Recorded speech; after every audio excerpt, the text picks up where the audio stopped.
ICE, MAGA hats, unfortunate closure in the Catholic Church. New Pope, who dis? Welcome back to Asian Weekly Rewind, your spot for the top AAPI news both locally and around the country. This rewind is for the week of April 21st. A federal judge in Tacoma has temporarily reinstated the legal status of a University of Washington doctoral student identified only as John Doe, blocking immigration and customs enforcement from detaining or deporting him. Doe, a Chinese national 8 months from completing his PhD, lost legal status due to a 2023 DUI arrest, though he has not been convicted. His attorneys argued that such a charge does not meet the legal threshold for termination. The judge agreed that there appears to be no clear regulatory basis for the action. Doe's case is among several in Washington where international students allege unjust termination of status based on vague or unverified data. In sad news, Shanghai Garden, a cherished Chinese restaurant that has served Seattle's Chinatown International District since 1990, will permanently close on May 31st, 2025.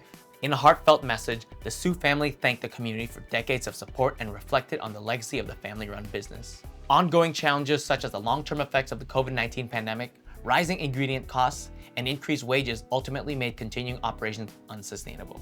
Our hearts go out to the Su family. A Washington State University instructor has been fired and faces assault charges after an alleged altercation with a student who was wearing a Make America Great Again hat.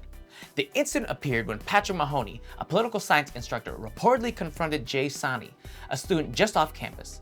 Sani shared that the situation escalated when Mahoney, noticing he was wearing a MAGA hat, approached him, began shouting, and then struck him in the chest.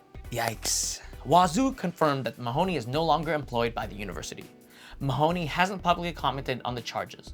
His name has been removed from the university's faculty list, and a court hearing is scheduled for later this month. Cardinal Luis Antonio Tagle, the Archbishop of Manila and the head of Vatican's missionary office, is emerging as a leading contender to succeed Pope Francis following his death on Monday. At 67, Tagle will be the youngest pope in decades and the first Asian to take the papacy, a significant milestone in the history of the Catholic Church. If elected, he would represent the growing influence of Catholicism in Asia, where the church has seen substantial growth in recent decades. Rest in peace, Pope Francis. That's it for this week. Be sure to like, share, and follow. If you have any story ideas, send it our way to newstips@nwasianweekly.com. See you at the next one.